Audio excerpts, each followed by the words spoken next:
former Democratic senator, former vice presidential candidate Joe Lieberman on all of this. Good to see you, Senator. You too, Neil. Good so to be you here. Can't afford to make a mistake if you're the president, right? Or a nominee that doesn't click, right?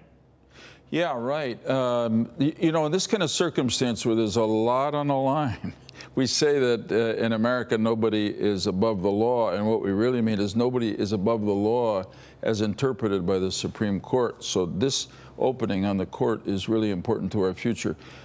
You might think that the president would look for a moderate here to try to engage a few moderate Democratic votes. I don't think so.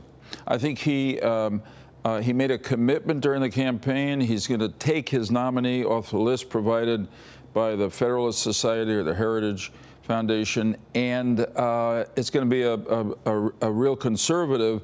Obviously, what they got to watch out for is that the person doesn't have anything in their personal background that would lead members of the Senate and to vote against them. You need all 50 Republicans, is usually 51, but your friend John McCain, of course, battling brain cancer, is not going to be there for that. So every single one of them, assuming you don't get a single Democratic vote, is going to be needed, right? It's going to be needed, and it's going to come down. I heard the last segment on the show, your discussion, and if this nomination looks to be someone who will definitely or probably overturn Roe versus Wade, that's a direct challenge to at least two of the Republican senators, Susan Collins and Lisa Murkowski, who have a pro-choice voting record. So my guess is the president avoids that kind of person, and the nominee avoids that kind of disclosure or statement in the hearing before the Judiciary Committee. They're usually very good. And Gorsuch was good at this, and most of the worthy candidates are, whether on the left or the right, avoiding direct answers to those questions. But I do want you to react.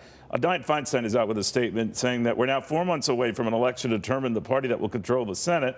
There should be no consideration of a Supreme Court nominee until the American people have a chance to weigh in.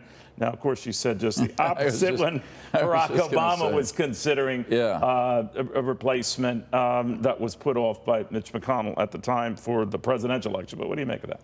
Well, just what you said. I mean, this is the World Cup, the Super Bowl of American government, and it's going to happen in the middle of a closely contested congressional election. So expect both sides to be firing at each other, interest groups on both sides spending a lot of money to make their case. And as you said, Neil, the arguments will be switched from where the Republicans and Democrats were last time around. But the key is really in the first instance, who the president nominates, and then how that person performs during the confirmation hearings. Yeah, that's crucial, isn't it? How you win people over. It is. I mean, you want to think, and my guess is on that list are people who are smart. Look, Justice Gorsuch is a conservative, but he's clearly very intelligent. He's already surprised in one or two decisions. He hasn't gone. So, incidentally, I would say that Justice Kennedy was seen as the swing vote on the court. He didn't get out that way in the beginning, right? Exactly right. And right now, I would say the most likely to be the swing vote, the one who the lawyers arguing before the court will now focus on in their arguments, is Chief Justice Roberts. That's right. That's right. Because he's very smart. I would say he's conservative but open-minded. Remember, he cast the deciding vote to uphold Obamacare in two separate decisions. Also, he alienated the entire conservative community. I know. Right? Also, the court is known as the Roberts Court. And I don't think he wants the Roberts Court to be seen as a reflexively conservative court. He wants it to be seen as a thoughtful court. Did you go through the questioning process with Souter, with the first President Bush? I did. So he was someone who was touted that New Hampshire, this is as conservative as they get, and he was anything but. I'm not saying he was like a wild liberal or whatever, but he was definitely not what they thought. Did you have a sense of that? Did your colleagues have a sense of that? What do you look for in these nominees that isn't telegraphed in their record? Yeah.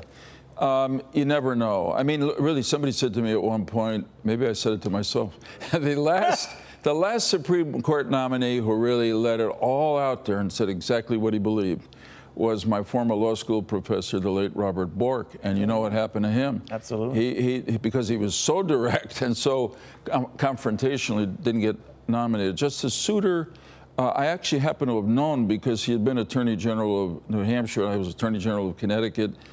I had no ideological feeling about him. I thought he was a moderate, balanced, that's what thoughtful guy, yeah. and that's the way he came off in his nominating confirmation procedure. And I think he ended up voting the way his mind and heart took him. In other words, I don't think he was hiding anything. No, I just think it evolves, and people are saying, well, this is not great. You know, he didn't telegraph much in that. But exactly. Hard to say. Always good seeing you, Senator. You too, Neil. Thank you very much. Be Joe well. Lieberman.